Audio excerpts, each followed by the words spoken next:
À l'issue de l'année 2 du projet Axe Filles, l'ONG AIFID a formé les leaders religieux et coutumiers sur l'éducation de filles et leur autonomisation et le droit des personnes handicapées pour un accès inclusif des enfants à l'éducation par l'abolition de barrières genre auxquelles elles font face. Suivez la sœur Anastasie Michindou, leader religieuse, qui prouve ses sentiments de satisfaction.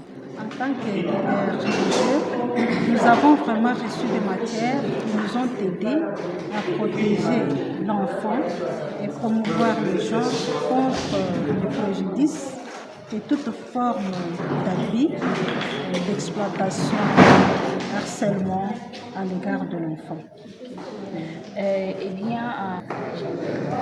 Merci. Ce qui a toujours banni l'éducation des filles, c'est le mariage précoce et aussi le divorce de parents et la pauvreté de parents aussi.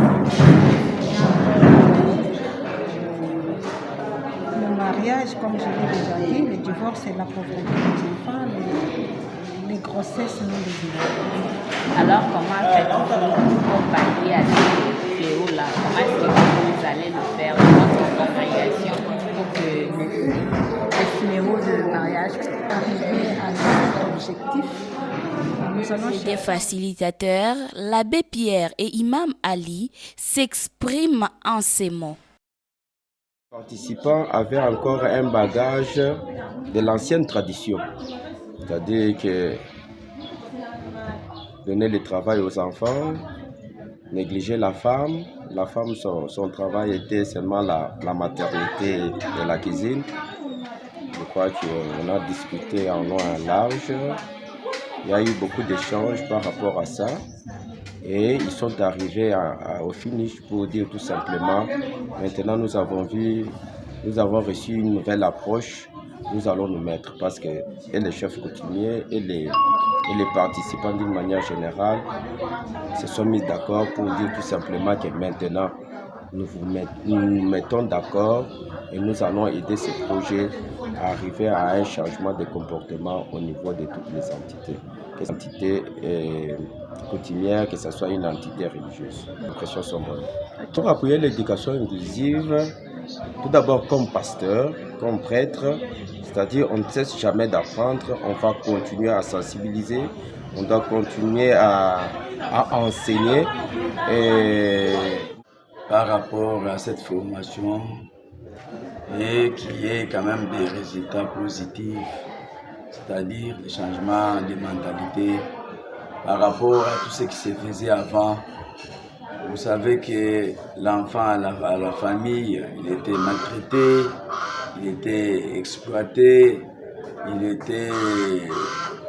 y avait beaucoup de violences, beaucoup de sortes de violences qui se faisaient par rapport à l'enfant. Alors, sachant que par manque de connaissances, quelqu'un peut faire tout ce qui est bon lui semble.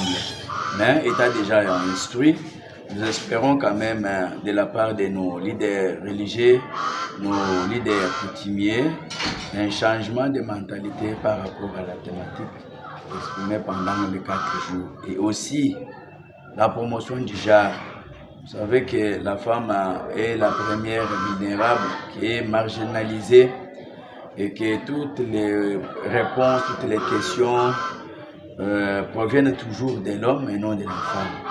Et maintenant, sachant déjà que non, la femme aussi c'est un être, égalité des sexes, égalité des genres, alors on a quand même cherché à instruire ou enseigner, à dire nos partenaires, leaders religieux ainsi que les leaders coutumiers, pour que l'applicabilité de cette loi ici, de cette thématique ici, entre quand même en vigueur, qu'il y ait quand même un changement de mentalité, un changement de comportement par rapport à tout ce qui est enseigné pendant les 4 jours de formation.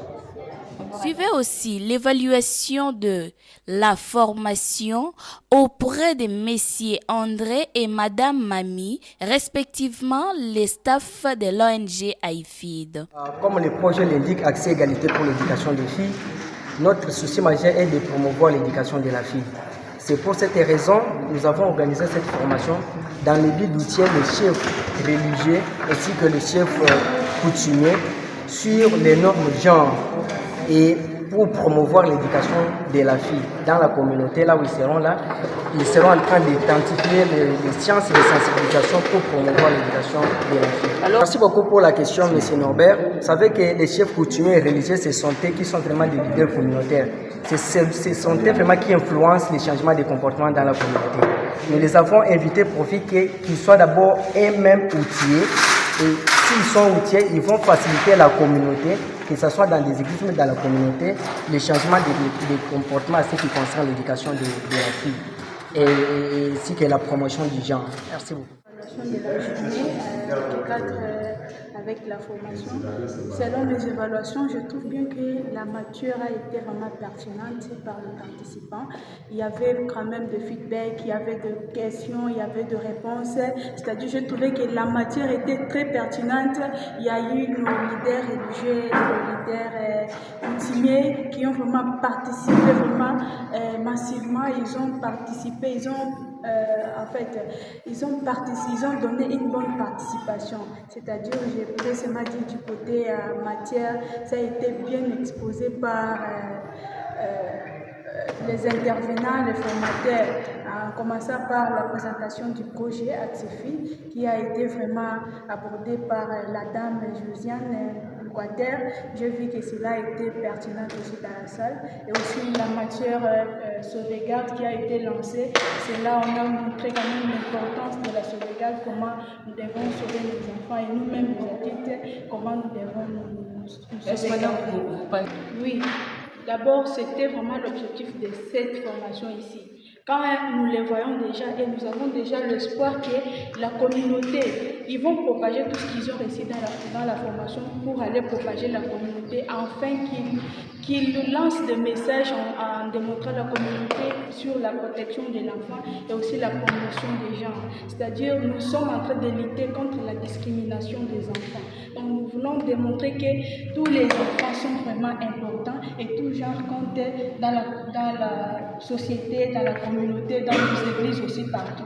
Donc nos leaders religieux ont le devoir de propager ces messages dans des églises, là où ils habitent, voire même dans des villages, voire même aussi pour les journalistes dans des radios. Votre rôle, c'est de propager, de sensibiliser, de vulgariser le message qui cadre avec les projets. Pour la fin, les participants ont prouvé leur joie en remerciant le facilitateur et les organisateurs en ces mots. Mot de clôture des chefs coutumiers participant à l'atelier de formation sur la protection de l'enfance et la promotion des femmes, c'est-à-dire genre. Mesdames, mesdemoiselles et messieurs, chers participants, au terme de cette formation sur la protection de l'enfance et la promotion de la femme, nous tenons à remercier les organisateurs et leurs différents partenaires d'avoir rendu cette activité possible. Permettez-nous de remercier de manière particulière les deux facilitateurs. Nous avons cité Imam Ali Tibamba et l'abbé Pierre Manza pour leur disponibilité et aussi l'abréviation dont ils ont fait montre au cours de cet atelier. Au moment où nous allons rentrer dans nos différents milieux et communautés, après 4 jours de formation et avec l'ensemble des connaissances qui nous ont été transmises, nous sommes convaincus que nous serons dorénavant des canaux d'espoir pour tous les enfants et les femmes de nos différents milieux. En RDC, il est généralement admis qu'étudier une femme, c'est étudier une nation.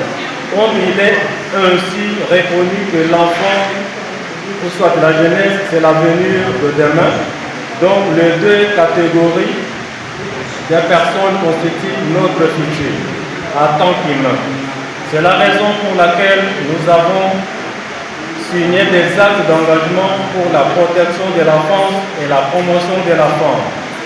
Ainsi donc, nous déclarons que désormais, nous n'allons plus transiger avec les maltraitances, négligences, harcèlement et toute autre forme d'abus dont sont victimes les enfants et les femmes. C'est à cette que nous serons les dirigeants qui ont dans le leadership responsable et pour une société plus juste et plus équitable pour ses composantes, particulièrement les catégories les plus vulnérables. C'est à Chikapa le 14 février 2025, les leaders coutumiers. Au nom des participants à la formation des leaders religieux et coutumiers organisée par l'organisme AIFID, au nom de tous les participants à cette formation, les leaders religieux et coutumiers organisés par le AIFID, nous tenons à exprimer notre profonde gratitude à nos deux formateurs. Très chers formateurs, votre engagement, votre patience et votre expertise ont grandement enrichi notre connaissance en protection de l'enfant et promotion du genre et nous ont permis de mieux comprendre notre rôle et nos responsabilités dans la société. Grâce à vous, nous vous repartons mieux outillés, inspirés et déterminés à mettre en pratique les enseignements récits par le bien de nos communautés. Nous apprécions sincèrement votre dévouement et le temps que vous avez consacré à partager avec nous votre savoir, que vos efforts soient récompensés et que votre mission continue à impacter positivement d'autres personnes. Nous vous disons merci infiniment. À la fin de la formation, les leaders religieux et coutumiers sont capables de sensibiliser sur les barrières de l'éducation de filles et briser aussi les barrières de l'éducation inclusive.